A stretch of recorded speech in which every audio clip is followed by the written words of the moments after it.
Prayer nation में आपका स्वागत है। हर राष्ट्र से, हर भाषा से, हर वंश से, हर संस्कृति, हर विश्वास, हर रंग से परमेश्वर लोगों को अपनी ओर आकर्षित कर रहे हैं। उनका वचन कहता है, यदि मैं ऊंचा उठाया जाऊं, यूहन्ना अध्याय 12, तो मैं सब लोगों को अपनी ओर खींच लूंगा। वह क्रूस हमें अभी भी अपनी ओर खींच रहा है। सब लोग का अर्थ है हर प्रकार का मनुष्य।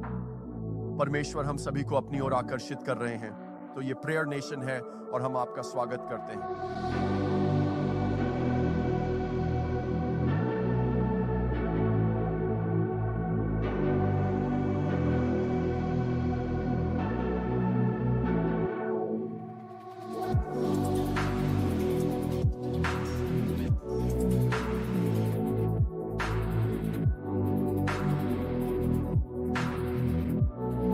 मिशिगन में एक छोटे स्वतंत्र चर्च में था और मेरे परिवार में कोई भी मंत्रालय नहीं था। अब मेरे चाचा मेरे बचपन के पादरी थे, लेकिन वे शादी के जरिए मेरे चाचा थे, तो हमारे परिवार में और कोई प्रचारक नहीं था।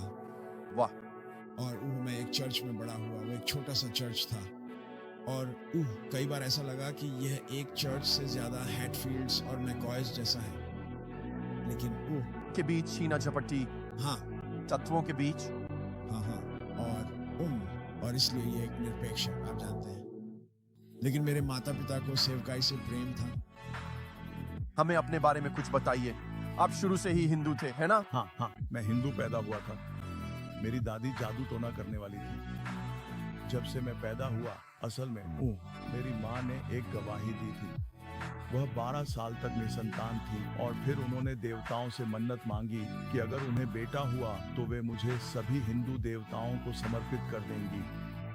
और जैसा कि आप जानते हैं, हर हिंदू 33 मिलियन से भी अधिक देवी देवताओं की पूजा करता है। लेकिन किसी ऐसे व्यक्ति की उपस्थिति में रहना जो प्रार्थनाशील हो, जो भगवान से बात करता हो, जो आत्मा से अभिषिक्त हो, मैं कभी भी उससे दूर नहीं हो पाया। और मैं यही एक वजह है कि अगर आपको याद हो या शायद आपने कभी देखा नहीं हो, लेकिन जब भी मैंने कभी प्रार्थना कक्ष बनाया तो हमेशा बच्चों के लिए एक कोना जरूर बनाया। अब वे प्रार्थना करने नहीं आते। आपके पास बाइबल की कहानियों की किताबें हैं और एक छोटी सी कुर्सी और मेज। सही है। लेकिन उनके लिए प्रार्थना करने वाले लोगों की उपस्थिति में रहना, और जब भगवान उन लोगों पर काम कर रहे हो तो उसकी जगह कोई और चीज नहीं ले सकती। और वह बीज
तो नमस्कार सभी को। ये जेसन सिस्को हैं और हम आज बुधवार को लाइव हैं। आपके साथ जुड़कर हमें बहुत खुशी हो रही है। दुनिया भर में हर महाद्वीप पर आप सभी से जुड़ने के लिए बहुत उत्साहित हूं। हर देश में ऐसे लोग हैं जो यीशु के नाम में विश्वास करते हैं, जो उसके शीघ्र आगमन की प्रतीक्षा कर रहे हैं। ये धर्मी लोगों का अवशेष है, यह भाले की नोक है, ये वे मध्यस्थ हैं जिन्हें परमेश्वर के राज्य को आगे बढ़ाने के लिए ऊर्जा मिलती है। हम आपको प्रेयर नेशन कहते हैं। हर रंग, हर जाति, हर संस्कृति, हर भाषा, हर बोली से एक ऐसी प्रजा इकट्ठी हो रही है जो परमेश्वर की इच्छा को पूरा करने और पृथ्वी पर उसका प्रतिनिधित्व करने के लिए तैयार है। एक दर्शन होने वाला है। इन अंतिम दिनों में एक दर्शन हो रहा है जो पुनरुत्थान से भी बेहतर है, जो कुछ भी हमने पहले कभी अनुभव किया है उससे कहीं अधिक है। परमेश्वर दुनिया को तैयार कर रहे हैं। और जैसा कि बिशप मार्विन कोल मुझे बताया करते थे जब मैं उनके साथ बोमोंट टेक्सास में सहपालक था, वे कहते थे पूरी दुनिया पुनरुत्थान के लिए तैयार है और जब परमेश्वर तैयार होंगे तो वे स्विच ऑन कर देंगे। जिसके बारे में वे तब बात कर रहे थे, मुझे विश्वास है कि वे वास्तव में केवल पुनरुत्थान से कहीं अधिक है। हमने इसे एक अंतिम समय के पुनरुत्थान के रूप में परिभाषित करने की कोशिश की, लेकिन वास्तव में यह परमेश्वर की ओर से एक दर्शन है। यह इस अंतिम फसल के लिए अभूतपूर्व अनुग्रह है और हम बहुत धन्य और आभारी हैं कि हम आत्मा में चल सकते हैं, परमेश्वर की आवाज सुन सकते हैं और आत्मा में एकजुट होकर एक शक्ति के रूप में आगे बढ़ सकते हैं, और वह भी भरपूरता में कार्य करते हुए। हम इसे बुद्धिमान कुंवारियों के रूप में देखते हैं जो उस खुले द्वार से होकर चल रही हैं जब अभिषेक का तेल छोड़ा जा रहा है। जो बचा कर रखा गया था, उसे अलग किया गया था, उसे ठीक इसी क्षण के लिए तैयार किया गया था। और इसलिए आज हम उत्सव के मूड में हैं, क्योंकि हम परमेश्वर की इस शक्तिशाली चाल को प्रकट होते हुए देख सकते हैं।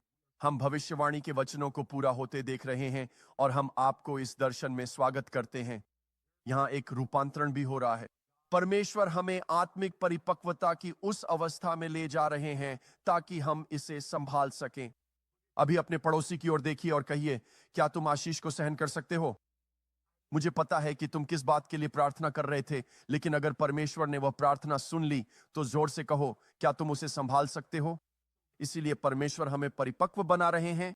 वह हमें परीक्षाओं के दौर से गुजार रहे हैं ताकि हम पवित्र आत्मा की उस वास्तविक समय की चाल के लिए तैयार हो सकें, और हम अभी उस ऊर्जा को महसूस कर रहे हैं।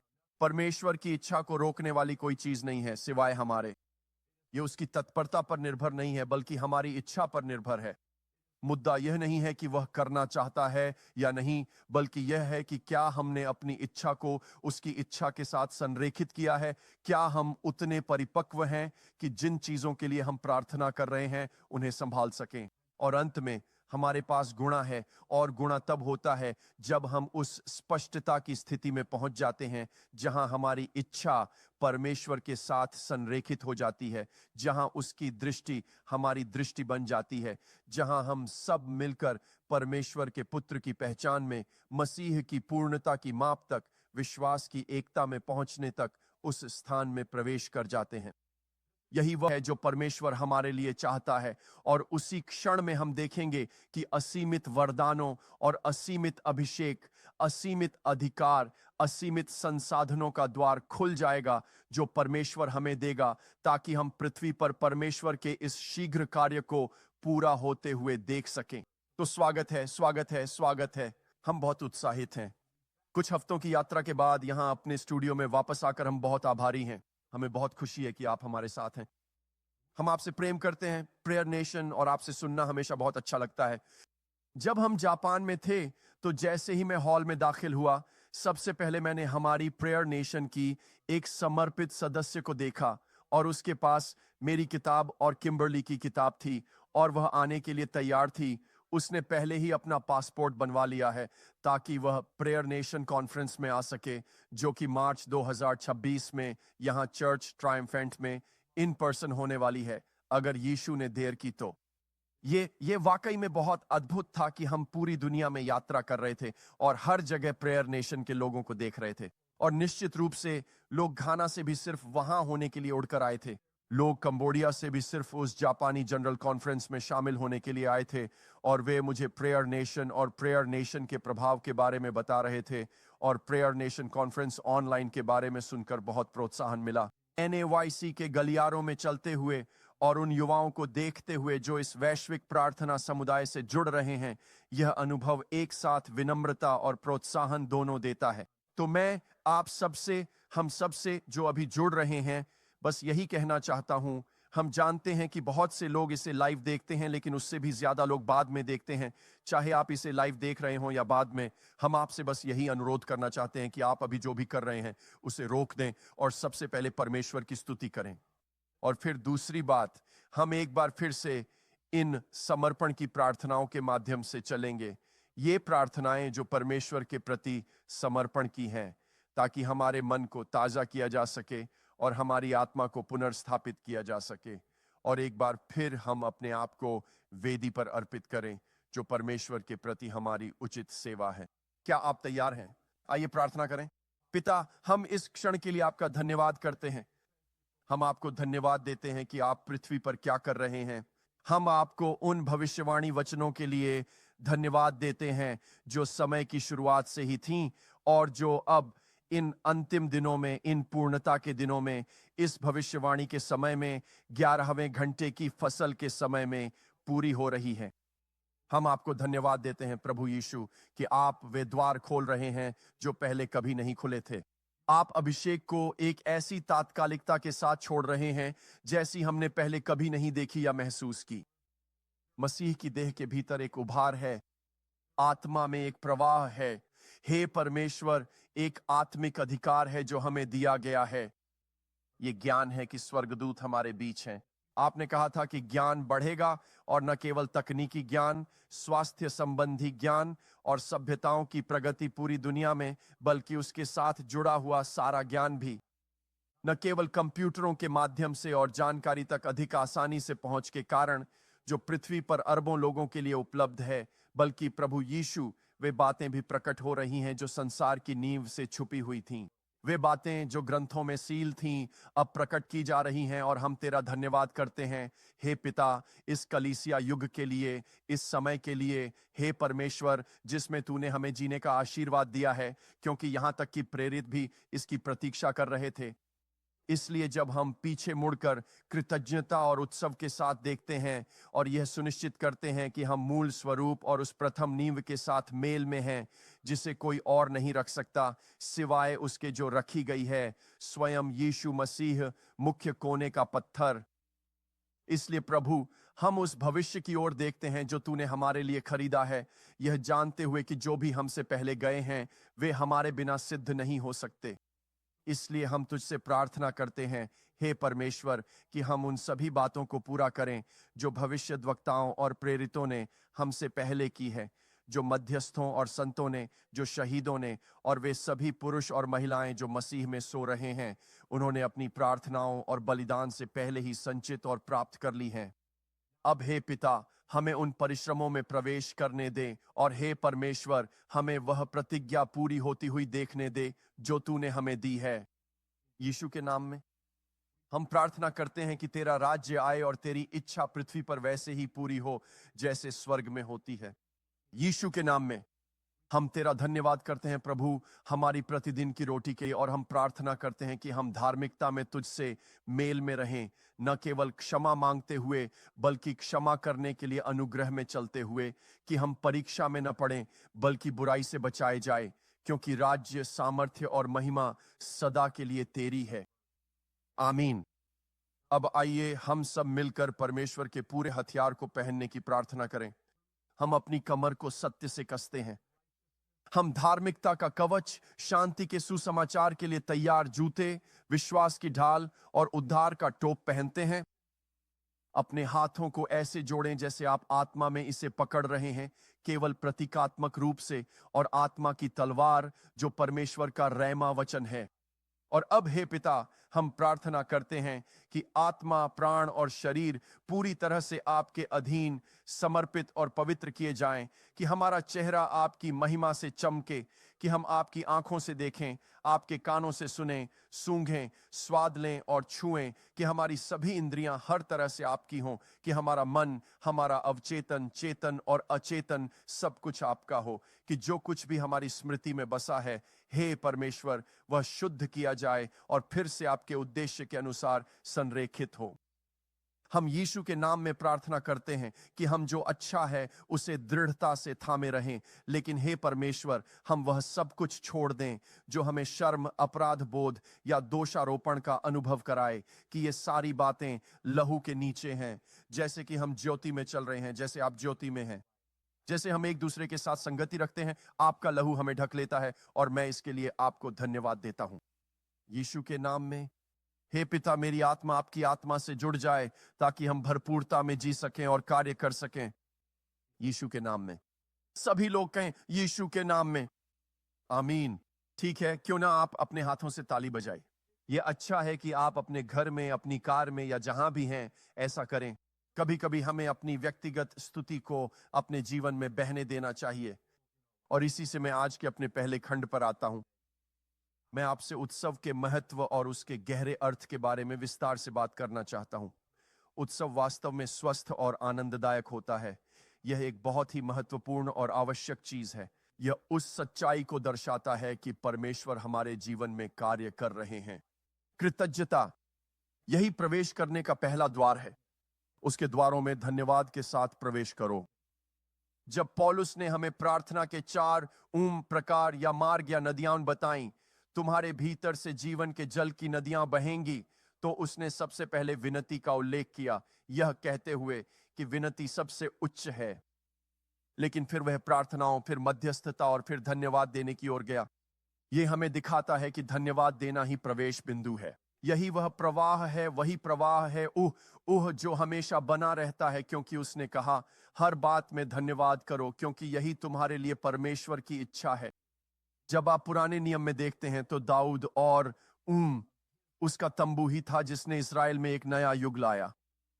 लेकिन हम देखते हैं कि राजा बनने से पहले भी वह स्तुति के इस सिद्धांत का अभ्यास कर रहा था। वह यह समझ रहा था कि जब आप ऐसी परिस्थिति में होते हैं जहां आपको समझ नहीं आता कि क्या करें, तो उससे बाहर कैसे निकलें। जब कुछ और काम नहीं करता तो आप बस स्तुति करते हुए उससे बाहर निकल जाते हैं। अगर आप अभी किसी के साथ कमरे में हैं तो किसी की ओर देखिए और बस कहिए स्तुति करते हुए बाहर निकलो। अगर आप खुद से बात कर रहे हैं, अगर कमरे में कोई और नहीं है, तो कभी कभी आपको खुद से ही कहना पड़ता है, मैं इससे बाहर निकल रहा हूं और मैं बस स्तुति करते हुए बाहर निकलूंगा। मैं कृतज्ञता के साथ उस अनुग्रह तक पहुंचूंगा जिसकी मुझे जरूरत है। और इसका मतलब क्या है? ये मेरा दृष्टिकोण बदल देता है। धन्यवाद, स्तुति, उपासना, ये मेरा दृष्टिकोण बदल देता है। ये मुझे आत्मचेतना से बाहर निकाल देता है। ये मुझे संसार चेतना से बाहर निकाल देता है। ये मुझे परिस्थिति चेतना से भी बाहर निकाल देता है। ये मुझे मेरे शत्रु से भी आगे ले जाता है। चाहे मैं उन्हें अपने पास कितना भी महसूस करूं और वे कितने भी डरावने क्यों न हों, जब मैं परमेश्वर की स्तुति करता हूं तो मैं परमेश्वर चेतना में आ जाता हूं। और जैसे ही मैं परमेश्वर चेतना में आता हूं, मैं उसकी इच्छा से फिर से जुड़ जाता हूं और मैं कहता हूं, जानते हो क्या, मेरा शत्रु मेरी जिंदगी का मालिक नहीं है, मेरे दोस्त मेरी जिंदगी के मालिक नहीं है। दुनिया यह तय नहीं करती कि मेरे साथ क्या होगा। मैं परमेश्वर की उपस्थिति में हूं, मैं परमेश्वर का हूं और वह मेरा है, वह मेरा परमेश्वर है और उसने मेरी जिंदगी के लिए एक उद्देश्य रखा है। और जब तक वह मुझसे अपना काम पूरा नहीं कर लेता, मैं अजेय हूं।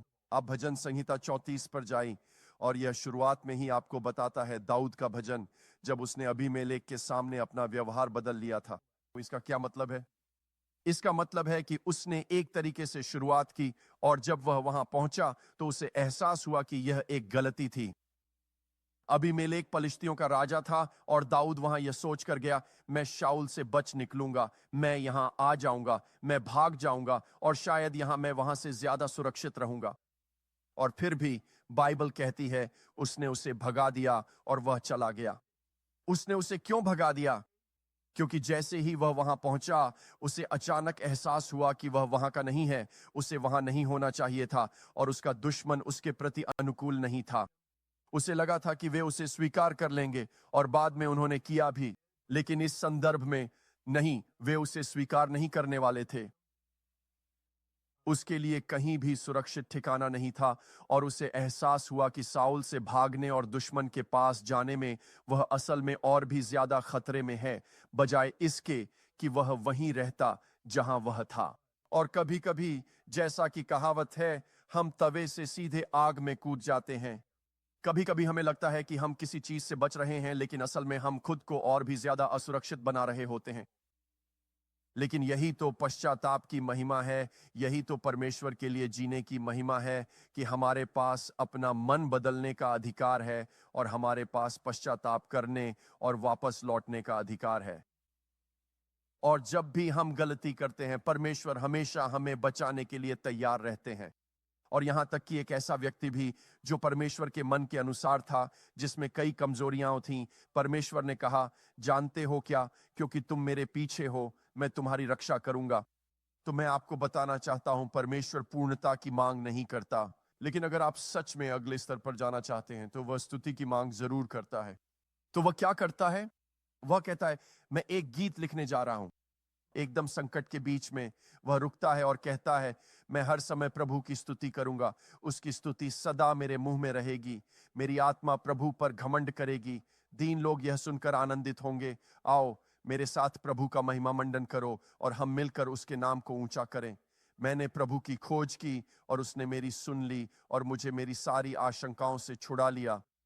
यह वर्तमान काल है कि जैसे ही उसने कहना शुरू किया, मैं हर समय प्रभु की स्तुति करूंगा, डर उसे छोड़ गया। प्रेरणा फूट पड़ी और उसने कहा, उन्होंने उसकी ओर देखा और वे उज्जवल हो गए और उनके चेहरे कभी शर्मिंदा नहीं हुए। अब वह सामूहिक रूप से देख रहा है। वह खुद से आगे बढ़ चुका है और अब वह सामूहिक रूप से उन सभी के बारे में सोच रहा है जिन्होंने कभी भी परमेश्वर की ओर देखा है, जिन्होंने कभी भी अपनी दृष्टि उसकी ओर लगाई है। और वह कह रहा है, मैं भी उस समूह का हिस्सा हूं। उन्होंने उसकी ओर देखा और वे उज्जवल हो गए और उनके चेहरे कभी शर्मिंदा नहीं हुए। और फिर वह कहता है, इस गरीब ने पुकारा और प्रभु ने उसकी सुनी। उसने कहा, हाँ हाँ, ठीक इसी पल मैं खुद को ऐसा महसूस करता हूं जैसे मेरे पास कोई साधन नहीं है, जाने के लिए कोई जगह नहीं है, कोई घर नहीं है, कोई सुरक्षित स्थान नहीं है। उसने कहा, लेकिन मैंने पुकारा और प्रभु ने उसकी सुनी और उसे उसकी सारी परेशानियों से बचा लिया।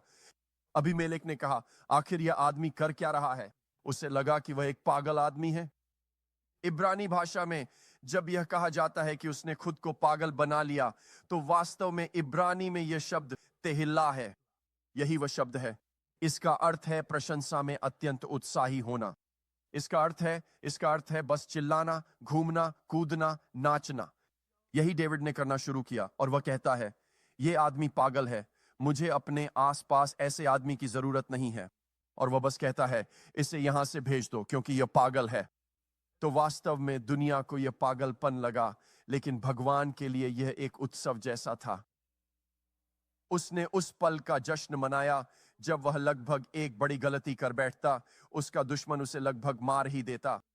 वह कमजोर हो गया था, लेकिन भगवान ने उसकी स्थिति को बदल दिया, उसे स्तुति का एक शब्द देकर, और उसने स्तुति करते करते अपनी राह निकाल ली।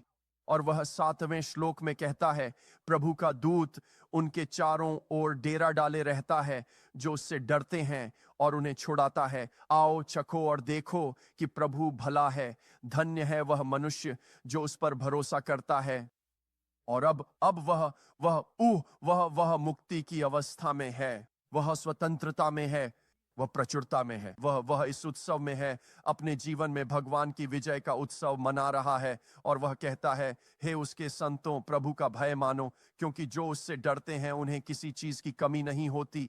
मेरा मतलब है, सिर्फ कुछ ही पदों में वह एक गरीब आदमी से यह कहने तक पहुंच गया कि मुझे किसी चीज की जरूरत नहीं है, मुझे कोई कमी नहीं है। जवान शेरों को भी कमी होती है, वे भूखे रहते हैं, लेकिन जो लोग प्रभु की खोज करते हैं उन्हें किसी भी अच्छी चीज की कमी नहीं होती। क्या आप देख सकते हैं कि वह कैसे मैं मरने वाला हूं महसूस करने से मेरे पास प्रचुर जीवन है तक पहुंच गया? क्या आप देख रहे हैं वह दुश्मन से कितना डरता है? अब उसके पास केवल परमेश्वर का भय है। क्या आप देख सकते हैं कि वह कितना असुरक्षित था और खुद को गरीब और संसाधनों से विहीन महसूस कर रहा था, अपनी जरूरतों के प्रति सचेत था। और अब वह कह रहा है, देखो शेरों को भी कमी होती है, यहां तक कि वे जवान शेर जो शिकारी हैं उन्हें भी कभी कभी भूख लगती है। वे हमेशा जीतते नहीं हैं, लेकिन मैं जीतता हूं। जब भी मैं प्रभु की खोज करता हूं मैं हर बार जीतता हूं। उसने कहा, मुझे किसी भी अच्छी चीज की कमी नहीं होगी। मेरी जरूरत की हर चीज यहां है। मेरे पास परमेश्वर की चेतना है। मैं परमेश्वर के राज्य में काम कर रहा हूं और उसी में जी रहा हूं। और फिर वह कहता है, आओ बच्चों मेरी बात सुनो और मैं तुम्हें प्रभु का भय सिखाऊंगा। ये क्या है? मैं तुम्हें परमेश्वर की चेतना सिखाऊंगा। मैं तुम्हें अपने निर्णयों के प्रति अधिक जागरूक होना, परमेश्वर की इच्छा के प्रति अधिक सचेत रहना और तुम्हारे जीवन में परमेश्वर के प्रति श्रद्धा को किसी भी चीज से अधिक महत्वपूर्ण मानना सिखाऊंगा। वह कौन सा मनुष्य है जो जीवन चाहता है और लंबे दिन चाहता है ताकि वह भलाई देख सके? अरे भाई, मैं तो लगभग मर ही गया था, लेकिन अब मैं तुम्हें सही तरह से जीना सिखाऊंगा। बुराई से दूर रहो और भलाई करो, शांति की खोज करो और उसका पीछा करो। उसने कहा, मैं किसी लड़ाई के बीच में नहीं पड़ने वाला, मैं तो लड़ाई से बाहर निकल रहा हूं।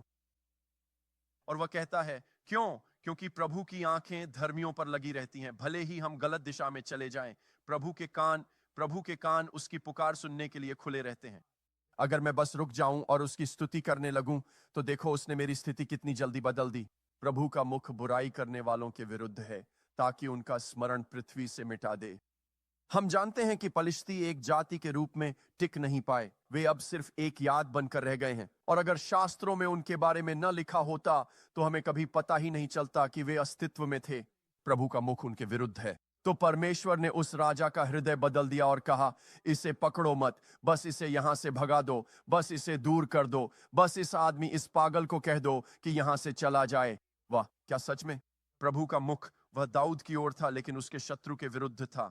जब आप परमेश्वर के आमने सामने आते हैं, तब वह न केवल अपना मुख आपकी ओर करेगा, बल्कि वह अपना मुख आपके शत्रु के विरुद्ध भी करेगा। और वह कहता है, धर्मी पुकारते हैं और प्रभु सुनता है। वह लगातार सुनता रहता है और वह उन्हें उनकी सारी परेशानियों से छुड़ाता है। वह कह रहा है कि यह सिर्फ अभी काम नहीं करता, यह हमेशा काम करता है। उसने इसे एक सिद्धांत के रूप में समझा। अब वह कह रहा है, मैं तुम्हें इसके बारे में सिखाऊंगा। उसने अपना सबक इतनी जल्दी सीख लिया, अब वह लिख रहा है और जैसे तुरंत। आप देख सकते हैं कि हम कितनी जल्दी विद्यार्थी से शिक्षक बन जाते हैं, कैसे प्रकाशन का ज्ञान हमें तुरंत बदल देता है। ये सारी बातें कि आपको हफ्तों, महीनों या सालों तक इंतजार करना पड़ेगा। दोस्तों, अगर आप सीख लें कि अपने संकट और अपनी परिस्थिति में अपना ध्यान उसकी ओर कैसे लगाना है, तो भगवान 1 मिनट में सब कुछ बदल सकते हैं। उत्सव मनाना भगवान के साथ स्वस्थ संबंध का प्रतिबिंब है, और इसका अंतिम परिणाम न केवल एक स्वस्थ आध्यात्मिक जीवन होगा, बल्कि यह मानसिक, भावनात्मक और संबंधों में भी स्वस्थ जीवन देगा। बाइबल कहती है, प्रभु उनके निकट है जिनका हृदय टूटा हुआ है, और वह ऐसे लोगों को बचाता है जिनकी आत्मा दीन है। और पद 19, क्या आप तैयार हैं? धर्मी के कष्ट बहुत हैं, परंतु प्रभु उसे उन सब से छुड़ा लेता है। अब वह भविष्यवाणी की ओर बढ़ते हैं। मुझे लगता है यह अद्भुत है। वह भविष्यवाणी की ओर बढ़ते हैं। अब वह मसीही वंश को छूते हैं। वह सीधे कैलवरी तक चले जाते हैं। वह उसकी सारी हड्डियों की रक्षा करता है, उनमें से एक भी नहीं टूटी। क्या यह आश्चर्यजनक नहीं है कि यह शक्तिशाली, उद्धारकारी और मसीही विषय अचानक प्रकाशन ज्ञान के केंद्र में आ जाते हैं? यह हमारे अस्तित्व के मूल में आ जाता है, क्योंकि स्तुति हमें मसीह में केंद्रित करती है। स्तुति हमें उद्धार के कार्य में परमेश्वर के राज्य के शक्तिशाली विषयों में केंद्रित करती है, क्योंकि स्तुति हमें परमेश्वर के हृदय से जोड़ती है। और फिर वह कहते हैं, बुराई दुष्टों का नाश करेगी, और जो धर्मियों से बैर रखते हैं वे उजाड़ हो जाएंगे। प्रभु अपने दासों के प्राण का उद्धार करता है, और जो उस पर भरोसा करते हैं उनमें से कोई भी उजाड़ नहीं होगा। वाह, बिल्कुल अद्भुत। तो मैं आपको फिर से बताना चाहता हूं कि मध्यस्थों के रूप में यह कितना महत्वपूर्ण है। हम बोझ उठाते हैं, लेकिन बोझ की भी एक समाप्ति तिथि होती है। मैं इसे फिर से कहने जा रहा हूं, बोझ की एक समाप्ति तिथि होती है। या मैं इसे इस तरह से फिर से कहूं, इसे उठाने का भी समय है और इसे छोड़ देने का भी समय है। अपने बोझ प्रभु पर डाल दो और वह तुम्हारा सहारा बनेगा। हे सब थके हुए और बोझ से दबे हुए लोगों, मेरे पास आओ, मैं तुम्हें विश्राम दूंगा। मेरा जुआ सहज है और मेरा बोझ हल्का है। तुम भी उसके साथ जुए में शामिल हो जाओगे। तुम्हें बोझ उठाना होगा। वह चाहता है कि पाप का बोझ या बोझ जो बोझ हम अपने साथ लेकर चलते हैं, हम उन सबको तुरंत उतार फेंकना चाहते हैं। लेकिन फिर भी कुछ चीजें ऐसी हैं जिन्हें हम आत्मा में रखते हैं। तो जैसा कि इब्रानियों 12 में लिखा है, हमारे चारों ओर गवाहों का एक बड़ा बादल है, इसलिए हर बोझ और उस पाप को दूर कर दो जो हमें इतनी आसानी से फंसा लेता है। मांस की नाजुकता में, आत्मा की संवेदनशीलता में और द्वितीयक के आकर्षण में, इसे हम यही कह सकते हैं। दुनिया कभी कभी हम पर असर डालती है और हम वे चीजें उठा लेते हैं जिन्हें हमें नहीं उठाना चाहिए था। तो यह एक प्रकार का बोझ है जिसे हमें नहीं उठाना चाहिए, कम से कम वेदी तक ले जाने के अलावा और कहीं नहीं। हम उसे वेदी तक ले जाते हैं और फिर उसे छोड़ देते हैं। लेकिन फिर ऐसे बोझ भी होते हैं जो हमें वेदी पर मिलते हैं, जो बोझ हमारे पास वेदी तक आने से पहले नहीं था, जब तक हमारी प्रार्थना जीवन नहीं थी, जब तक हम मध्यस्थ नहीं बने थे। और वह बोझ पुराने नियम में लगभग 90, मेरा मतलब है 90 से भी अधिक बोझों का उल्लेख है जिनके बारे में भविष्यवक्ताओं ने बात की है।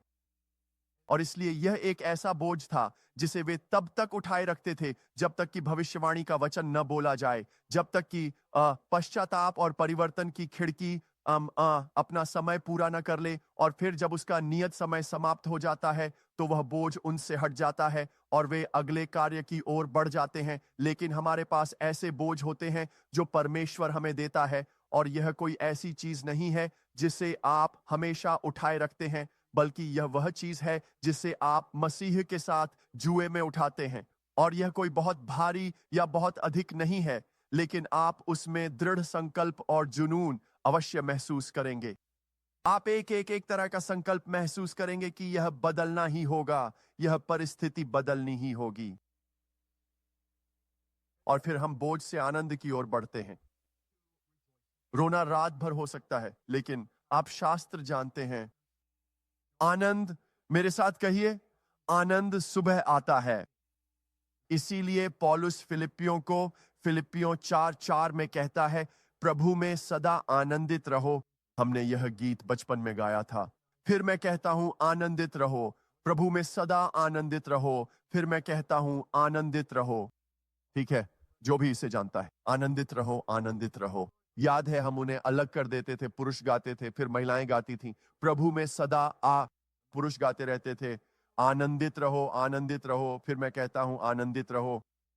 अरे, हम क्या कर रहे थे? हम खुद को याद दिला रहे थे, प्रभु में सदा आनंदित रहो। और पौलुस कहता है, सुनो, मैं इसे जोर देने के लिए कह रहा हूं, और फिर मैं कहता हूं, मैं फिर से वापस आऊंगा। अगर आपने मुझे पहली बार नहीं सुना तो अब सुनो। और फिर मैं कहता हूं, आनंदित रहो। मुझे फर्क नहीं पड़ता कि तुम्हारी परिस्थिति क्या है, मुझे फर्क नहीं पड़ता कि तुम्हारे चारों ओर दुश्मन हैं या नहीं, मुझे फर्क नहीं पड़ता कि तुमसे गलतियां हुई हैं, मुझे नहीं पता, मुझे फर्क नहीं पड़ता कि तुम खुद को कितना दबाव में महसूस करते हो। हाँ, वह दाऊद था, मैं हर समय प्रभु की स्तुति करूंगा और उसकी प्रशंसा हमेशा मेरे मुख में रहेगी। यही मेरा तरीका है, यही मेरा समाधान है, यही मेरी मुसीबत से बाहर निकलने का रास्ता है। मैं स्तुति करते हुए बाहर निकलता हूं, मैं आनंदित होता हूं और मैं प्रभु में आनंदित होता हूं। अब इसका मतलब क्या है? दोस्तों, ये वास्तव में बहुत आसान है, ये सच में बहुत आसान है। खुशी घटनाओं पर निर्भर करती है।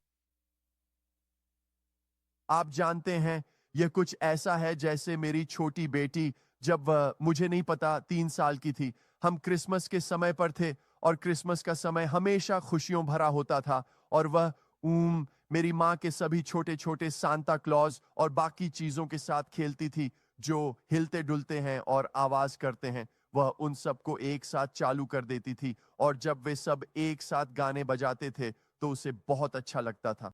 वह हमेशा जश्न मनाती रहती थी, हमेशा खुश रहती थी, ऐसा ही लगता था। और फिर एक दिन वह नीचे बैठी अपने खिलौनों से खेल रही थी और उसके चेहरे पर कुछ उदासी सी थी। तो मेरी माँ ने उससे कहा, जुलियाना, वह बोली, अरे, तुम खुश नहीं हो? और फिर जुलियाना ने अपनी बाल सुलभ बुद्धिमत्ता के साथ कहा, माँ, नाना, वह बोली, हर समय खुश तो नहीं रहा जा सकता। और हम सब जोर जोर से हंस पड़े, हर समय खुश तो नहीं रहा जा सकता। और अब यह ऐसा वाक्य बन गया है कि अगर कोई थोड़ा उदास महसूस करता है तो हम बस किसी को हल्का सा टोक देते हैं, कहते हैं, हर समय खुश तो नहीं रहा जा सकता। हाँ, और यह सच भी है। ऐसी बहुत सी बातें होती हैं जो हमारी खुशी छीन लेती हैं, और इसलिए हम कभी कभी कोई और घटना ढूंढते हैं जो हमें खुश कर दे। लेकिन प्रभु में आनंदित होना घटनाओं से परे है।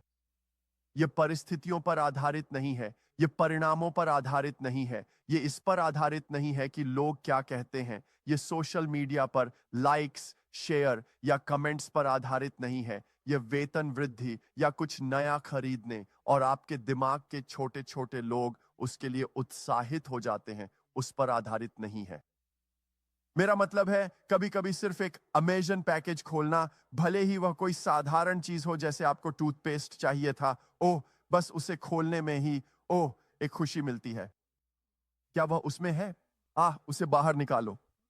चारकोल टूथपेस्ट, ओह मैं कितना उत्साहित हूं। मैं फिर से अपने दांत ब्रश करने का इंतजार नहीं कर सकता। ओह ओह आनंद इन सब चीजों से कहीं आगे है। प्रभु में आनंदित होना अस्तित्व की गुणवत्ता के बारे में है। भजन संहिता 16 उसकी उपस्थिति में पूर्णता का आनंद है। मुझे यह जानकर आनंद मिलता है कि वह वही है। ध्यान दें कि जब वे तूफान में थे तो यीशु ने क्या किया। वह पानी पर चल रहे हैं, वे 9 घंटे से समुद्र में हैं, हवा विपरीत दिशा में है, वे पूरे दिन की थकान से चूर हैं और अब तक वे नाव चला रहे हैं और हवा से जूझ रहे हैं। अंधेरा है, वे कुछ भी नहीं देख सकते। बादलों ने चांद को ढक लिया है। बड़ी बड़ी लहरें हैं, विरोध है, वे डरे हुए हैं। शायद नाव में पानी भी आ रहा है।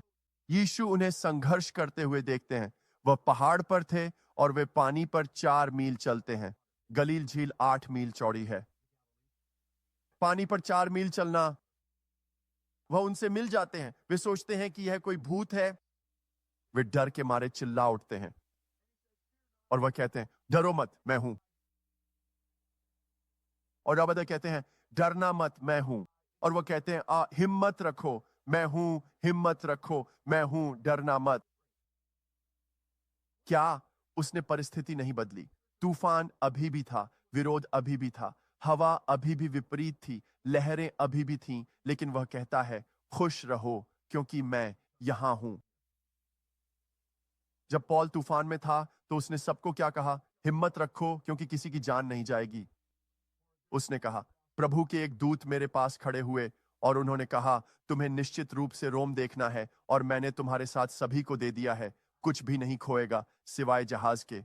जहाज डूबने वाला है, वह कहता है, लेकिन कोई बात नहीं, हिम्मत रखो, खुश रहो। वह उन्हें 2 बार खुश रहने के लिए कहता है। और तूफान अभी भी नहीं बदला है और बुरी खबर यह है कि न केवल तूफान जारी रहेगा बल्कि यह जहाज भी डूबने वाला है। लेकिन फिर भी वह कहता है लेकिन मैंने परमेश्वर से सुना है और कोई नहीं मरेगा, सब कुछ ठीक हो जाएगा। हम सब सुरक्षित किनारे तक पहुंचेंगे और हम सब अपनी अपनी मंजिल तक पहुंचेंगे। मैं रोम जाऊंगा, आप सब भी वहीं जाएंगे जहां आपको जाना है। सब कुछ ठीक रहेगा, तो अब खुश हो जाओ। उत्सव मनाना बहुत महत्वपूर्ण है। हमें केवल उन बातों का बोझ नहीं उठाना चाहिए जो होने वाली हैं, बल्कि हमें अपने जीवन में ऐसे पल भी रखने चाहिए जब हम उस सब का जश्न मनाएं जो परमेश्वर ने पहले ही कर दिया है। यही बोझ का संतुलन है। आनंद, प्रभु में सदा आनंदित रहो। मैं उसमें आनंदित हूं। जब मैं बाकी सब चीजों से लड़ रहा होता हूं, तब भी मेरे पास यह आनंद होता है कि मैं उससे संपर्क कर सकता हूं, कि वह मेरी प्रार्थनाएं सुनता है, कि वह जानता है क्या हो रहा है। मैं चाहता हूं कि आप अभी रुक जाएं और 5 चीजों के बारे में सोचें। 5 चीजों के बारे में सोचें। और अगर आप 5 चीजें नहीं सोच सकते तो मैं चाहता हूं कि आप कमरे के चारों ओर देखें और आप कमरे में 5 ऐसी चीजें ढूंढ सकते हैं जिनके लिए आप आभारी हो सकते हैं। आइए 30 सेकंड लें और बस आभार व्यक्त करें। उन 5 चीजों के बारे में सोचें जिनके लिए आप आभारी हो सकते हैं। हे पिता, अभी मैं आपके लोगों को प्रोत्साहित कर रहा हूं। मैं हमारे मध्यस्थों को प्रोत्साहित कर रहा हूं। मैं उन विश्वास योग्य लोगों को प्रोत्साहित कर रहा हूं जो लगातार प्रतिदिन आपकी उपस्थिति में रहते हैं, आपकी सुनते हैं, विनती की प्रार्थनाएं करते हैं, खोई हुई आत्माओं के लिए रोते हैं, बोझ उठाते हैं, शत्रु से लड़ते हैं, मध्यस्थता करते हैं। हे परमेश्वर, मैं आज प्रार्थना करता हूं कि आप हमें वह सफलता का क्षण दें जिसकी हमें आवश्यकता है। बस आपकी उपस्थिति में शांत होने का, अपनी आत्मा को खोलने का और आभार व्यक्त करने का। धन्यवाद प्रभु यीशु, सांस और जीवन के लिए। धन्यवाद प्रभु। हे परमेश्वर, आपको जानने का सौभाग्य देने के लिए। धरती पर अरबों लोगों में से हम जानते हैं कि आप कौन हैं और आप हमें जानते हैं। आपके वचन के लिए धन्यवाद। धन्यवाद परमेश्वर, इतनी सारी प्रार्थनाओं के अभी उत्तर मिलने के लिए। हमारे ऊपर मंडरा रहे इतने सारे भविष्यवाणी वचनों के लिए धन्यवाद। उन टीमों के लिए धन्यवाद जो एक साथ आ रही हैं। धन्यवाद परमेश्वर, मित्रों के लिए धन्यवाद। प्रभु यीशु, उन साथियों के लिए जो वही लड़ाई लड़ रहे हैं। धन्यवाद प्रभु पादरियों के लिए। धन्यवाद प्रभु हमारे शिक्षकों के लिए जो हमें शिक्षा देते हैं। हमारे बीच में मौजूद भविष्यवक्ताओं के लिए धन्यवाद। धन्यवाद प्रभु उन प्रचारकों के लिए जो इतने प्रभावशाली हैं। उन प्रेरितों के लिए धन्यवाद। उन अधिकार क्षेत्रों के लिए जो दिए गए हैं और जो वे अपने साथ लेकर चलते हैं, वह अधिकार जो उनके पास है। धन्यवाद परमेश्वर 5 गुणी सेवकाई के लिए। विश्वासी के याजकत्व के लिए धन्यवाद। धन्यवाद कि ये चिन्ह उन लोगों का अनुसरण करेंगे जो विश्वास करते हैं। धन्यवाद प्रभु यीशु कि आप अंधकार को पीछे धकेल रहे हैं। धन्यवाद प्रभु के उन स्वर्गदूतों के लिए जो हमें घेरे हुए हैं। आध्यात्मिक वरदानों के लिए धन्यवाद। धन्यवाद धन्यवाद धन्यवाद। हम आप में और अभी जो आप हैं उसमें आनंदित होते हैं। ठीक है, एक बार फिर प्रभु के लिए ताली बजाएं और उन्हें स्तुति दें। तो दोस्तों, मैं आपको कुछ कहानियां, गवाहियां देना चाहता हूं प्रभु की भलाई के बारे में। हम अभी अभी 2 लगातार यात्राओं से लौटे हैं। एक जापान में थी, जापान का जनरल कॉन्फ्रेंस, और इस साल वह टोक्यो में आयोजित हुआ था। पिछले साल यह फुकुओका में था, लेकिन उन्होंने इसे टोक्यो में आयोजित किया और इसके लिए मैं बहुत आभारी था, क्योंकि टोक्यो दुनिया का सबसे बड़ा शहर है। यह शीर्ष 10 अल्फा शहरों में शामिल है और हमें विश्वास है कि इस दशक में दुनिया के अल्फा शहरों तक पहुंचा जा रहा है। इसलिए यह एक बहुत ही महत्वपूर्ण क्षण था। टॉप 10 की उस सूची में ये मेरी व्यक्तिगत प्रार्थनाओं में कुछ प्रमुख प्राथमिकताएं हैं। और यह जानते हुए कि यह दुनिया का सबसे अमीर और सबसे अधिक जनसंख्या वाला शहर है, मुझे यह बहुत महत्वपूर्ण लगा कि हम परमेश्वर के लोग होने के नाते उस अंधकार को भेदें, टोक्यो के ऊपर स्वर्ग को खोलें और पवित्र आत्मा की ऐसी वर्षा देखें जो परमेश्वर के राज्य और जापान में स्थित कलीसिया को तेजी से आगे बढ़ाए और सशक्त करे। और ठीक यही हुआ जब हम वहां थे। हम वापस आ गए और मैं अभी थोड़ी देर में फिर से जापान की बात करूंगा। हम मंगलवार को वापस आ गए और बुधवार को हम इंडियानापोलिस, इंडियाना के लिए उड़ान भरी। हम वहां नेशनल यानी नॉर्थ अमेरिकन यूथ कांग्रेस के लिए थे। 37,000 से भी अधिक युवा लोग आए और लुकास ऑनेल स्टेट स्टेडियम को भर दिया। और जैसा कि हमने उसका नाम बदल कर रखा, लुकास अनॉइंटिंग ऑनेल स्टेडियम। मैं सबको बताता हूं कि यही वह जगह है जहां टेक्सन्स आकर कोल्ट्स को हराते हैं फुटबॉल सीजन में।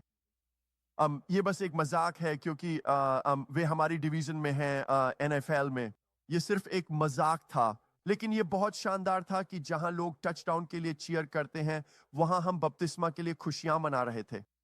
एक ऐसी जगह पर जहां लोग बस फुटबॉल के गोल लाइन पार करने पर स्कोर का जश्न मना रहे थे, वहां हम किसी की बदली हुई अनंतता और उन्हें पवित्र आत्मा मिलने का जश्न मना रहे थे, ताकि वे कोई अस्थाई ताज नहीं बल्कि एक शाश्वत ताज जीत सके जब वे आत्मिक गोल लाइन पार कर अनंतता में प्रवेश करें। वहां 103 लोग पवित्र आत्मा से भर गए, जितना हमें पता है। शायद और भी बहुत लोग थे, लेकिन उस सभा में हमें इतने ही झात हैं। 350 लोगों ने यीशु के नाम में बपतिस्मा लिया और हम उस समय फर्श पर थे, बपतिस्मा कराने में मदद कर रहे थे। हमारे समूह से 3 लोगों ने यीशु के नाम में बपतिस्मा लिया और वहां नीचे होना बहुत रोमांचक था। आप केवल तभी नीचे जा सकते हैं जब आपके समूह का कोई व्यक्ति बपतिस्मा ले रहा हो, और मुझे उनमें से 2 को बपतिस्मा देने का अवसर मिला। यह बहुत शानदार था। हमारे एक युवा को पवित्र आत्मा की आवश्यकता थी और उसे भी पवित्र आत्मा प्राप्त हुआ। मुझे लगता है वहां कुल मिलाकर हम 41 लोग थे, शायद उससे भी ज्यादा।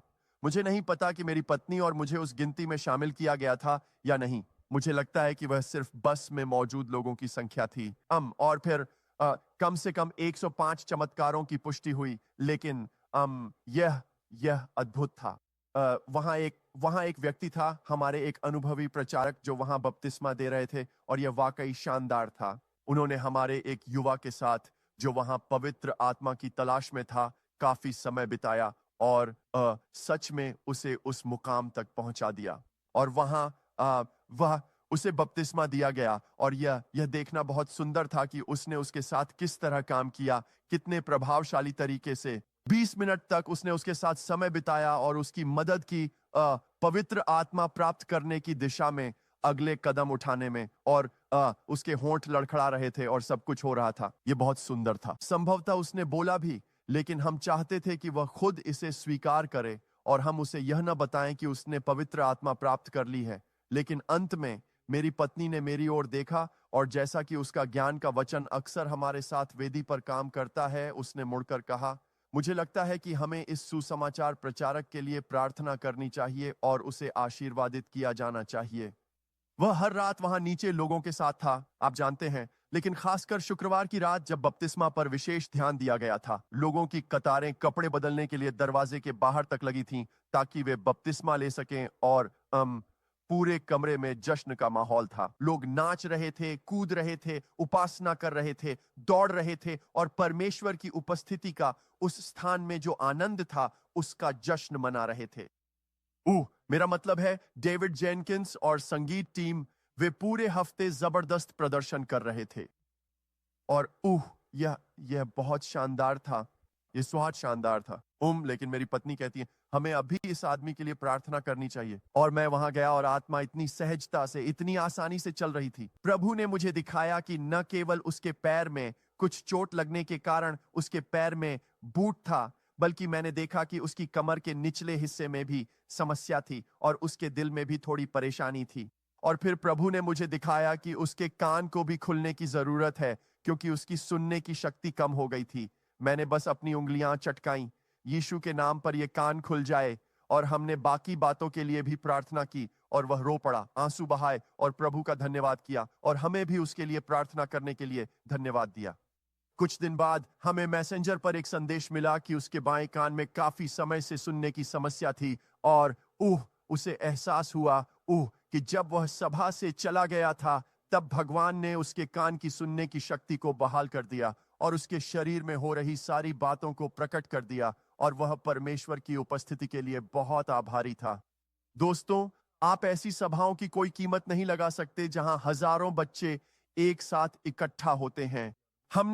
हमने अपने युवाओं को समझाने की कोशिश की कि यह उनका पहला अनुभव था और वे इसे पूरी तरह से समझ नहीं सकते। हमने इसे वीडियो में कैद करने की कोशिश की और आपको इसका थोड़ा सा एहसास होता है, लेकिन कमरे में होने जैसा कुछ भी नहीं है। इतने सारे लोगों के साथ वहां होना, सब एक साथ आराधना करना, सब एक ही दिशा में जाना, ऐसा अनुभव और कोई नहीं है। यह हमारे युवाओं के लिए सचमुच जीवन बदल देने वाला है, वास्तव में जीवन बदल देने वाला। जब हम जापान में थे तो आप लगभग 30 चर्चों को एक साथ लाते हैं, एक हॉल भरते हैं और आप एक जगह किराए पर लेते हैं, दूसरे शब्दों में, और उस शहर में आते हैं। हमने पूरे शहर में प्रार्थना यात्राएं की और हमारी टीम बस एक छोटी सी टीम थी। आपको काफी फुर्तीला होना पड़ता है, सब कुछ सार्वजनिक परिवहन पर निर्भर है। हम ये समझने की कोशिश कर रहे थे, शुरू में हम लगभग 10 या 12 लोगों को साथ लाने वाले थे, लेकिन जैसे जैसे हमने प्रार्थना की हमें महसूस हुआ कि इस पहली यात्रा में टीम छोटी होनी चाहिए। अगर हमें टोक्यो में रहना था तो ट्रेनों में चढ़ना बहुत आसान था। ट्रेनों में कई बार इतनी भीड़ हो जाती थी कि लगभग दम घुटने लगता था। लोग सचमुच आपके ऊपर चिपके होते थे और आप बस ट्रेन के चलते समय किसी तरह पकड़कर खड़े रहते थे। और फिर जब आप स्टेशनों पर उतरते थे तो हर जगह लोगों की भीड़ ही भीड़ होती थी। लेकिन जब हम सड़कों पर चल रहे थे तो मिशनरी ने हमसे कहा, मुझे उम्मीद थी कि यहां बहुत विरोध होगा। उन्होंने कहा, लेकिन आत्मिक दुनिया तो बस शांत पड़ी है। और मैंने अपनी टीम से कहा, हमने अपनी प्रार्थना टीम के कप्तान, हमारे प्रार्थना जनरल, पुरुष मंत्रालय के निदेशक भाई एंड्रयू मार्टिनेज को लाया था और हमारे साथ हमारे कार्यकारी पादरी और उनकी पत्नी भाई बेनी मैकडोनाल्ड और बहन रैचेल मैकडोनाल्ड भी थे। मैंने अपनी छोटी टीम से कहा और फिर हमारे साथ आमेर भी थे जो निश्चित रूप से बड़ी टीम का हिस्सा थे।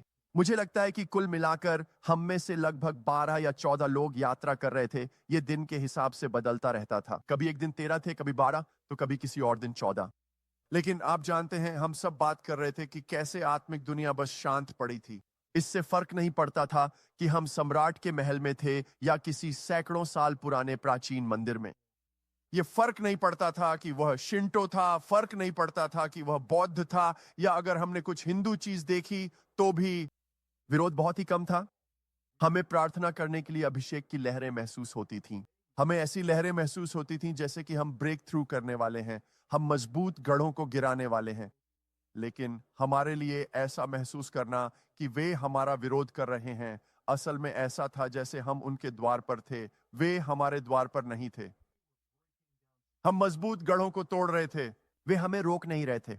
हम उनके रास्ते में खड़े थे। हम दुश्मन की इच्छा को रोक रहे थे। दुश्मन परमेश्वर की इच्छा के रास्ते में नहीं खड़ा था। और यह भेजे जाने का, प्रेरितिक अधिकार में चलने का एक अद्भुत गवाह था। उन भविष्यवाणी के शब्दों को देखना जो परमेश्वर ने हमें दिए थे और फिर उन्हें पूरा करना।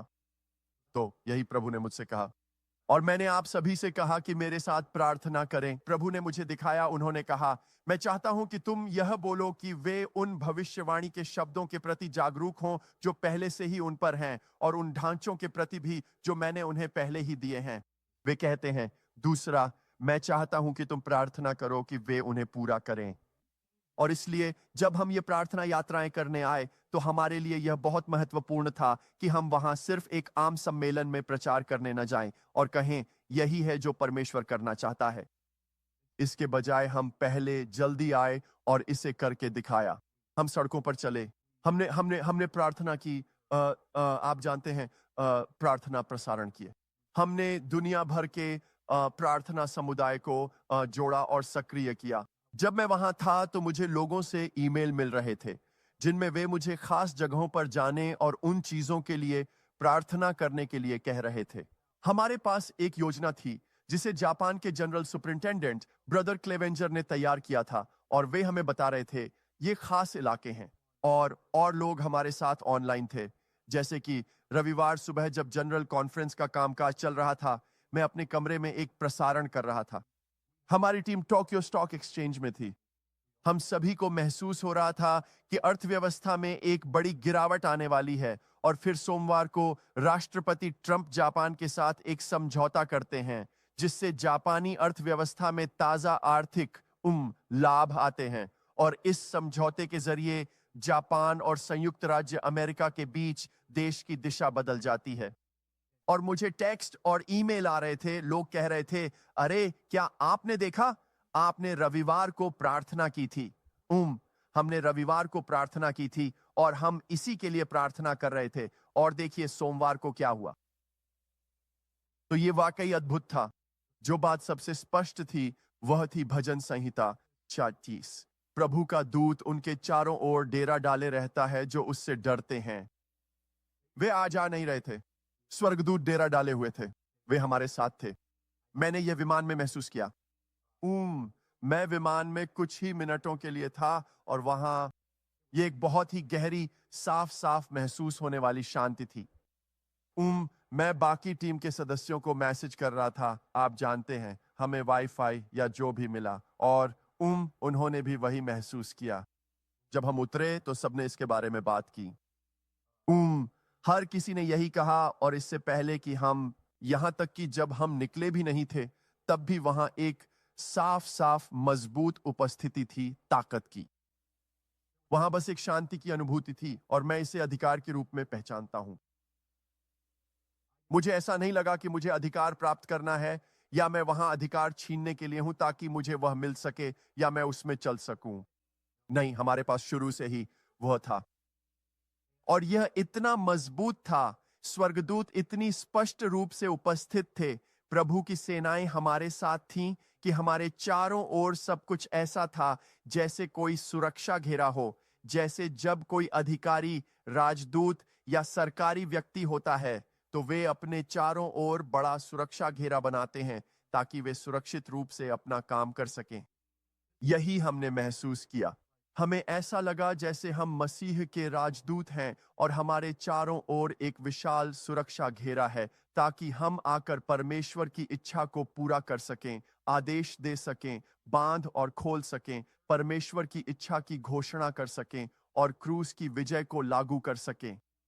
यह अद्भुत था। मैंने उन्हें यह बताया, मैंने कहा, वास्तव में यह उस चीज के बारे में है जो हमेशा हमारे साथ रहती है।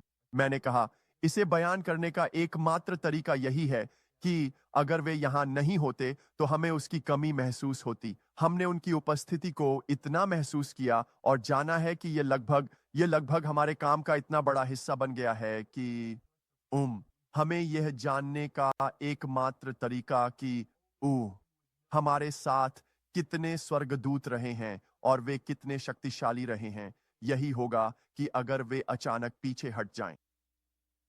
वे बस उतने ही स्थायी रहे हैं। आप जानते हैं, आत्माओं की पहचान के शुरुआती चरणों में आप पहली बार बहुत जागरूक होते हैं। ओह, स्वर्गदूत अभी अभी आए हैं। आप प्रचारकों को यह कहते सुनेंगे, ओह, मेरी मदद अभी आ गई है। अभिषेक बहना शुरू हो जाता है, लेकिन कमरे में कुछ और भी आता है। उन्होंने कहा, ओह, मैंने महसूस किया जब स्वर्गदूत आए। यह उससे भी बढ़कर था। यह ऐसा था कि स्वर्गदूत पहले से ही वहां थे। हम उनके प्रति जागरूक थे, वे हमारे प्रति जागरूक थे। और इसलिए यही वह संदेश था जिससे मैंने सम्मेलन का समापन किया। वह था स्वर्गदूतों के साथ कार्य करना। और हमने फिर से स्वर्ग के खुलने के लिए प्रार्थना की। मुझे लगा कि परमेश्वर ने यह पहले ही कर दिया था, लेकिन कई तरीकों से। लेकिन मुझे लगा कि हमारे लिए यह जापानी कलीसिया के साथ मिलकर करना महत्वपूर्ण था, ताकि इस अधिकार का एक हस्तांतरण हो सके, ताकि जापान में परमेश्वर के लोगों के बीच एक स्थायी स्थापित अधिकार हो, ताकि उनके पास पहले से कहीं अधिक आत्मविश्वास और आश्वासन हो। कई बार ऐसे देश में जहां 99% लोग आप जानते हैं, शिंतो या बौद्ध हैं और केवल 1% ही ईसाई हैं, और वहां के अधिकांश ईसाई पेंटेकोस्टल नहीं हैं, तो आप खुद को कुछ हद तक अलग थलग और अकेला महसूस कर सकते हैं। तो जब आप एक साथ आते हैं तो इससे उन्हें ताजगी, नवीनीकरण और अपनी मानसिकता को फिर से स्थापित करने का अवसर मिला, और वे खुशी, उल्लास और उत्सव के साथ वापस जा सके।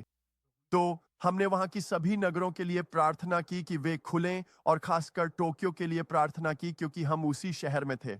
यह अल्फा है, यह राजधानी है। हम जानते हैं कि टोक्यो में जागृति, फसल और ईश्वर का आगमन हो रहा है। यह पूरे जापान में फैल जाएगा। हमें बहुत दृढ़ता से महसूस हुआ कि आर्ट विल्सन की भविष्यवाणी पर अमल किया जाना चाहिए, और वहां एक महान फसल हो रही है, और परमेश्वर के राज्य की एक लहर फिलीपींस में आगे बढ़ रही है। और अब समय आ गया है कि वही स्तर की फसल और आशीर्वाद जापान में भी हो। और बस हमें ऐसा महसूस हुआ कि अगर परमेश्वर वहां कर सकते हैं तो वे जापान में भी करेंगे। अगर उन्होंने फिलीपींस में किया तो वे जापान में भी करेंगे। अगर उन्होंने मनीला में किया तो वे टोक्यो में भी करेंगे। तो हमने ये कहा, और ये बात बहुत गहराई से सबके दिल में उतर गई। वे बहुत उत्साहित थे और वे इसकी पुष्टि कर रहे थे। कोई विरोध नहीं था, पूरी एकता थी। यह ऐतिहासिक था, यह अद्भुत था। तो हमने अंत में यह प्रार्थना की, और सोमवार को, जो उनकी जनरल कॉन्फ्रेंस का आखिरी दिन था, हमने सभी को नियुक्त किया। और बाहर जाते समय परमेश्वर ने एक महिला को पवित्र आत्मा से भर दिया, और वह दृश्य बहुत सुंदर था। वे सचमुच हॉल को उसकी मूल स्थिति में वापस रख रहे थे, जहां बस टेबल और कुर्सियां थीं, और अब वहां केवल सम्मेलन शैली की बैठक नहीं थी। वे सारी कुर्सियां उठा रहे थे और उन्हें फिर से व्यवस्थित कर रहे थे। वास्तव में हम हॉल को खाली करने की प्रक्रिया में इतनी दूर तक पहुंच चुके थे। वहां कोई ड्रम नहीं था, वहां कोई कीबोर्ड नहीं था, माइक्रोफोन भी जा चुके थे। अब कोई मंच भी नहीं था, और लोग बस आपस में बातें कर रहे थे। वह आगे आई और बोली, मैं पवित्र आत्मा प्राप्त करना चाहती हूं। तो वहां 3 दिन रहने के बाद वह पूरी तरह से आश्वस्त हो गई थी, और यह वाकई अद्भुत था। आप मेरी फेसबुक पेज पर उसकी तस्वीर देख सकते हैं। उसने लगभग 10 मिनट में पवित्र आत्मा प्राप्त कर ली, जश्न मनाते हुए, हंसते हुए, उछलते कूदते, खुशी से चिल्लाते हुए। यह बहुत सुंदर था। और फिर वे मेरे पास आए और बोले, देखिए, यह महिला उस प्रांत से है जहां हमारी कोई चर्च नहीं है। और मैंने सोचा, यह एक संकेत है कि नए क्षेत्र खुल गए हैं, क्योंकि हम पूरे हफ्ते यही प्रार्थना कर रहे थे, प्रचार कर रहे थे और भविष्यवाणी कर रहे थे। लेकिन जाने से पहले हम प्रार्थना करते हैं कि नए क्षेत्र खुलें। हम लोगों को भेजते हैं, और सेवा समाप्त होने के 30 मिनट के भीतर, अधिकतम 1 घंटे के अंदर, सेवा और सम्मेलन के खत्म होते ही, हमारे पास पहले से ही एक नया विश्वासी है उस प्रांत से जहां हमारी कोई चर्च नहीं है। एक नया द्वार खुल रहा है, एक नया परिवार, एक नया घर। और इसलिए इस परिणाम को मनाना और देखना बहुत रोमांचक है। और जब आप जश्न मनाते हैं तो वास्तव में यह आपको आगे बढ़ते रहने की ताकत देता है। तो आइए एक और पद देखते हैं। और मुझे पता है कि हम पहले ही अपने प्रसारण के अंत में पहुंच चुके हैं और मैं यहां इस अंतिम हिस्से के बारे में बस कुछ मिनटों के लिए बात करना चाहता हूं। प्रथम शमूएल, आइए प्रथम शमूएल 14 पर चलते हैं। मुझे इसके बारे में बात करना बहुत पसंद है। मैंने इसके बारे में कई बार बात की है, लेकिन यह यहाँ एक बिल्कुल उपयुक्त उदाहरण है जहां युद्ध का रुख बदल गया। योनातान और उसका शस्त्रधारी असाधारण विश्वास के साथ जाते हैं और कहते हैं, कौन जानता है कि प्रभु कुछ महान करेगा या नहीं। वह बहुतों या थोड़े लोगों के द्वारा बचाने में सीमित नहीं है। और बाइबल कहती है कि सेना में, मैदान में, लोगों के बीच, किले में, लूटने वालों के बीच एक कांप उठी। वे भी कांप उठे और भूकंप आया। पद 15 में लिखा है, इसलिए वहां बहुत बड़ा कांपना हुआ। और बाइबल कहती है कि योनातान और उसका शस्त्रधारी वहां नहीं थे और शाऊल ने पलिश्तियों की आवाज सुनी। यह अद्भुत था। तो बाइबल कहती है प्रभु ने इज़राइल को बचाया। तो उस दिन इज़राइल और युद्ध बेत अवेन तक फैल गया। पद 23, उस दिन यहोवा ने इज़राइल को बचाया और यहोवा ने युद्ध आगे बढ़ गया। दूसरे शब्दों में यह बदल गया। पूरा मामला रक्षा से आक्रमण में बदल गया और उन्होंने आगे बढ़ाया। और उस दिन इज़राइल के लोग परेशान थे क्योंकि शाऊल ने लोगों को शपथ दिलाई थी, जो कोई शाम तक कुछ भी खाए जब तक मैं अपने शत्रुओं से बदला न ले लूं वह शापित हो। इसलिए किसी ने भी कुछ नहीं खाया। लेकिन फिर पद 25 में लिखा है, सारे देश के लोग एक जंगल में आए और वहां जमीन पर शहद था। अब हम इस चित्र में देखते हैं कि शाऊल सहज बुद्धि वाला नहीं था। शाऊल में विवेक नहीं था। शाऊल भविष्यदर्शी नहीं था। योनातान था। योनातान ही वह था जिसने युद्ध का रुख बदल दिया। योनातान ही वह था जो आत्मा में बह रहा था। योनातान ही वह था जिसने अवसर को देखा और उस दरवाजे से होकर निकल गया। योनातान ही वह था जो विश्वास में था। शाऊल उन विजयों का लाभ उठा रहा था जो कोई और जीत रहा था। उसकी सोच अब भी गलत जगह पर थी। जब तक मैं बदला न ले लूं कोई नहीं खाएगा। हम आगे बढ़ेंगे, हम दबाव बनाएंगे, उसने बदलाव का जश्न नहीं मनाया। उसने मोड़ का जश्न नहीं मनाया। उसने भूकंप का जश्न नहीं मनाया। उसने इस बात का जश्न नहीं मनाया कि दुश्मन भाग रहा था। वे मारे जाने वाले थे। एक पेड़ के नीचे एक तलवार थी और वहां 600 आदमी थे जो सभी पहले मरने वाले थे। उसके बाद ही वे अपने राजा तक पहुंचते और फिर राजा आखिरी तक उस एक तलवार से लड़ता। वे संख्या में कम थे, पूरी तरह से दबे हुए थे और उनके पास शायद ही कोई तरीका था अपनी रक्षा करने का। और फिर भी परमेश्वर ने एक अलौकिक कार्य किया जो योनातान के द्वारा हुआ, जिसके पास शिविर में एकमात्र दूसरी तलवार थी। उन्होंने 20 लोगों को मार डाला और फिर परमेश्वर ने युद्ध की दिशा बदल दी और शाऊल जश्न नहीं मना सका। नहीं, कोई भी शाम तक कुछ नहीं खाएगा। कई बार युद्ध में यही हमारी मानसिकता होती है। जब तक सब कुछ खत्म नहीं हो जाता, जब तक आखिरी एक भी नहीं बचता, हे भगवान, यह लड़ाई थका देने वाली हो गई है, लेकिन मैं बस धक्का देता रहूंगा। और वह कहता है नहीं। परमेश्वर कहता है नहीं, जब मैं कुछ करता हूं तो तुम्हें जश्न मनाना चाहिए। सब कुछ अभी खत्म नहीं हुआ है। युद्ध पूरी तरह से समाप्त नहीं हुआ है। दुश्मन भाग रहा है लेकिन मरा नहीं है। लेकिन मैंने अभी अभी युद्ध की दिशा बदल दी है। सुनो, मैंने अभी अभी एक चमत्कार किया है। मैंने धरती को हिला दिया है। देखो, दुश्मन भाग रहा है। तुम्हें रुककर जश्न मनाना चाहिए। और प्रभु जानते थे कि वे थके हुए हैं, इसलिए उन्होंने इस युद्ध के मोड़ से बहुत पहले ही मधुमक्खियों से शहद बनवाना शुरू करवा दिया था।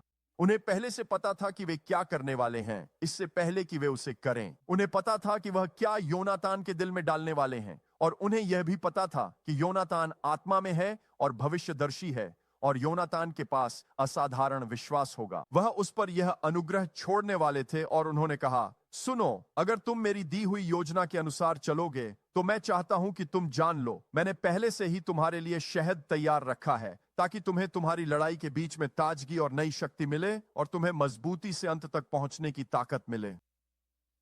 दोस्तों, मैं चाहता हूं कि आप जान लें कि परमेश्वर हमारे जीवन के हर एक विवरण को पूरी तरह से व्यवस्थित करते हैं। वह आप पर इतना विश्वास करता है और वह हमारे लिए जो भविष्यवाणी, पैटर्न और योजनाएं बनाई हैं, उन्हें इतनी अच्छी तरह समझता है कि वह पहले से ही आपकी जीत की उम्मीद कर रहा है और चाहता है कि आप उसी गति में आगे बढ़ें। जैसे जैसे आप जश्न मनाते हैं, यह और अधिक गति बनाता है और आप उस लहर पर सवार हो जाते हैं। लेकिन अगर आप देख रहे हैं कि लहर बदल रही है, अगर आप देख रहे हैं कि आपके सामने एक जीत आकार ले रही है, लेकिन आपके पास उसे पूरा करने की ताकत नहीं है, अगर आप अभी भी इतने गंभीर, थके हुए और थकान से चूर हैं और आप दुश्मन और गलत चीजों पर ही ध्यान केंद्रित किए हुए हैं, अपने शारीरिक शरीर और भावनात्मक रूप से कितने थके हुए हैं और यहां तक पहुंचने में आपको क्या क्या सहना पड़ा, बस उसी में उलझे हुए हैं और आप बस यही सोच रहे हैं, हे भगवान, क्या हम पूरा कर पाएंगे? मैं बस आगे बढ़ता रहूंगा, हे भगवान। तत्ता तुम इसी में हो। उफ्फा। वो कहते हैं, नहीं नहीं नहीं नहीं नहीं नहीं। जैसा कि पुराने गीत में कहा गया है, लड़ाई खत्म होने का इंतजार मत करो, अभी से जयकार करो, क्योंकि तुम जानते हो कि आखिर में तुम जीतने वाले हो। वाह वाह वाह। लड़ाई खत्म होने का इंतजार मत करो, अभी से जयकार करो। ये एक पुराना love alive I Walter Hawkins का गाना था, लेकिन सुनो, हमने संदेश समझ लिया। लड़ाई खत्म होने का इंतजार मत करो, अभी से जयकार करो। आओ, कोई तो अभी तुम्हें बस उठकर कहना चाहिए, मुझे पता है कि यह खत्म नहीं हुआ है, लेकिन लड़ाई अब मेरे पक्ष में बदल गई है। मुझे पता है कि यह समाप्त नहीं हुई है, लेकिन मुझे विश्वास महसूस हो रहा है। मुझे पता है कि मैं बचाव में था और अब मैं आक्रमण पर हूं और इसलिए मैं 5 मिनट के लिए स्तुति का उत्सव मनाने जा रहा हूं। उसने कहा, मैंने तुम्हारे लिए शहद तैयार रखा है। यह एक पूरी सेना के लिए काफी था। सुनो, वह जमीन पर था। इतना शहद था कि तुम्हें पेड़ पर चढ़ने की भी जरूरत नहीं थी। तुम्हें मधुमक्खियों के डंक मारने की चिंता करने की जरूरत नहीं थी। इतना ज्यादा शहद है। जमीन शहद से भरी हुई है और तुम्हें फिर से तरोताजा होने के लिए बहुत ज्यादा शहद की जरूरत नहीं है। बाइबल कहती है कि जोनाथन ने बस अपनी छड़ी उसमें डाली और थोड़ा सा शहद अपने मुंह तक लगाया। ओह, यही तो मुझे चाहिए था। मुझे बस इसका थोड़ा सा स्वाद चाहिए था। मुझे शहद की 1 गैलन नहीं चाहिए। मुझे बस, आप जानते हैं, 1 चम्मच चाहिए। मुझे बस 2-4 कौर चाहिए। मेरे साले, अब वो यीशु के साथ स्वर्ग में हैं, लेकिन वो एक पादरी भी थे और एक मेडिकल डॉक्टर भी।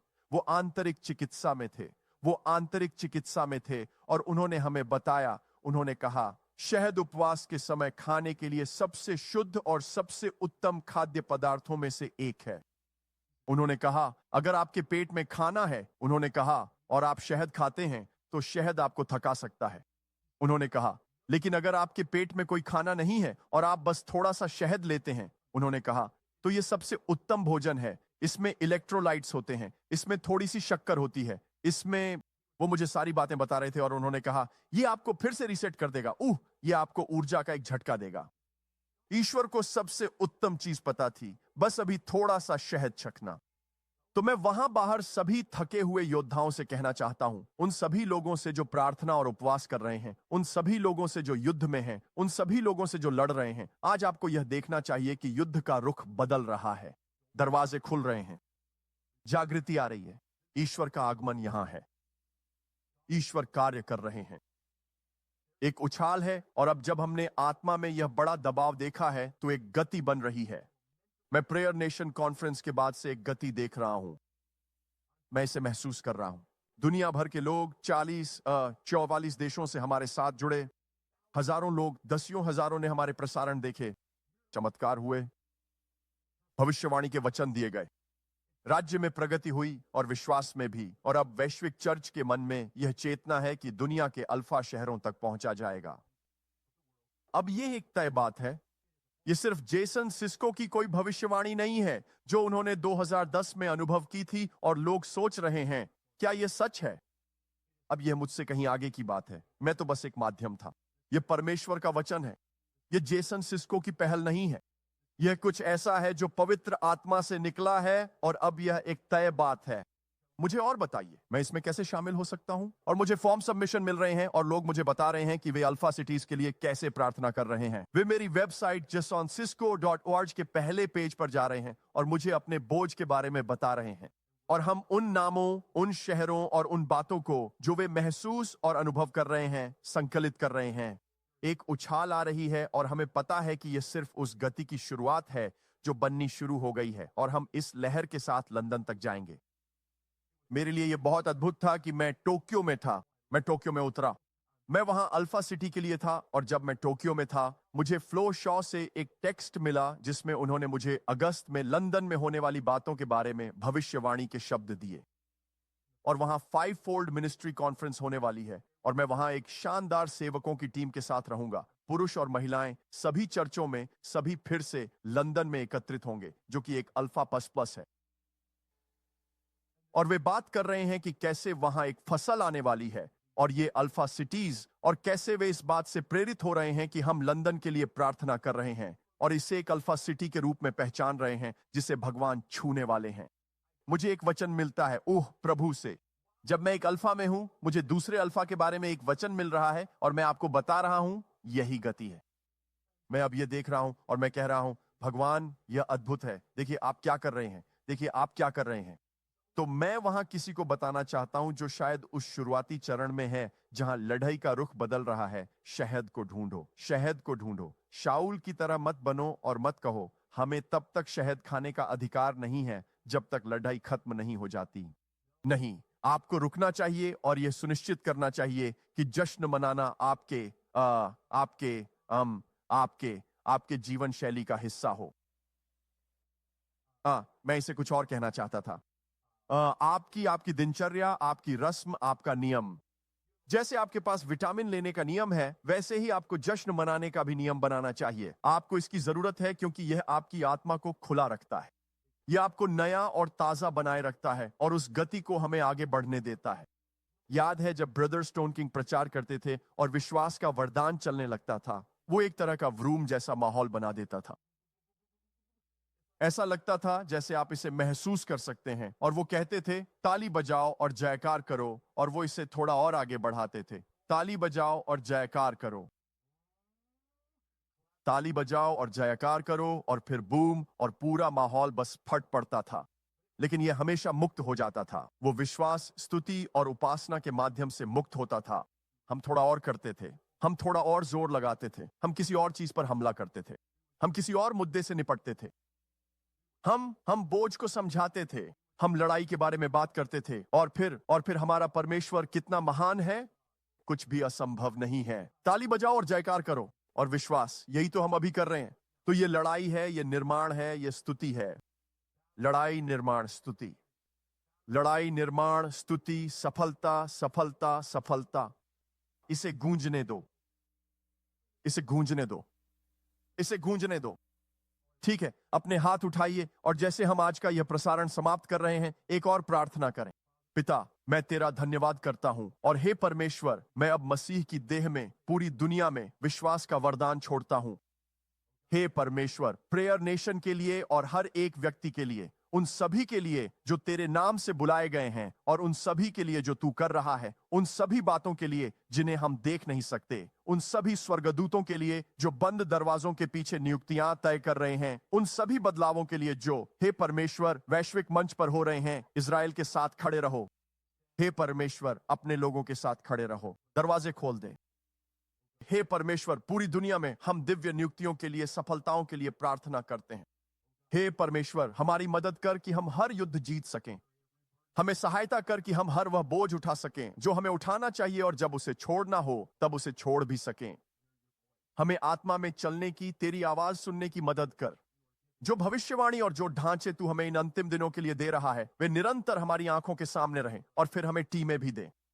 हे परमेश्वर, हमारी सहायता कर कि हम प्रेरितों और स्थानीय पास्टरों को एक साथ काम करते हुए देख सकें। हे परमेश्वर, ताकि वे तेरे राज्य को आगे बढ़ाने के लिए नए क्षेत्रों के द्वार खोल सकें। हे परमेश्वर, ताकि हम 5 गुणी सेवकाई को, संतों को सेवकाई के कार्य के लिए तैयार करते हुए देख सकें, जिससे मसीह की देह को हर जगह तेरी आवाज सुनने और आत्मा में चलने के लिए प्रेरित किया जा सके। परमेश्वर, हम यीशु के नाम में प्रार्थना करते हैं कि हम सब तेरी आवाज को और बेहतर सुन सकें और तू इन अंतिम दिनों में अपनी आत्मा को अभूतपूर्व तरीकों से उंडेल दे। हमें इस लहर पर सवार होने दे। हमें आत्मा में इस मोड़, इस बदलाव, इस परिवर्तन पर सवार होने दें। हमें इस पर सवार होने दे और आत्मा में हर एक दिन, हर एक सप्ताह, हर एक महीने, विशेष रूप से इस अनुग्रह के समय में जितना अधिक हो सके उतना कार्य करने दें। यीशु के नाम में हमें वे प्रार्थनाएं सिखा जो हमें करनी चाहिए। हे परमेश्वर, जो बातें तू करना चाहता है उन्हें हमारे दिलों में डाल दे, ताकि हम उन्हें पृथ्वी पर वैसे ही बोल सकें जैसे वे स्वर्ग में पहले ही घोषित हो चुकी हैं। हमें अपने पृथ्वी के साथी बना ले प्रभु। यीशु के नाम में पुनर्जीवित कर, नया कर, सशक्त कर, पुनर्स्थापित कर। आमीन। खैर, परमेश्वर आपको आशीर्वाद दे। प्रेयर नेशन का हिस्सा बनने के लिए आपका बहुत बहुत धन्यवाद। हम आपसे प्रेम करते हैं और हम यीशु के नाम में अगली बार फिर से एक साथ होने की प्रतीक्षा कर रहे हैं।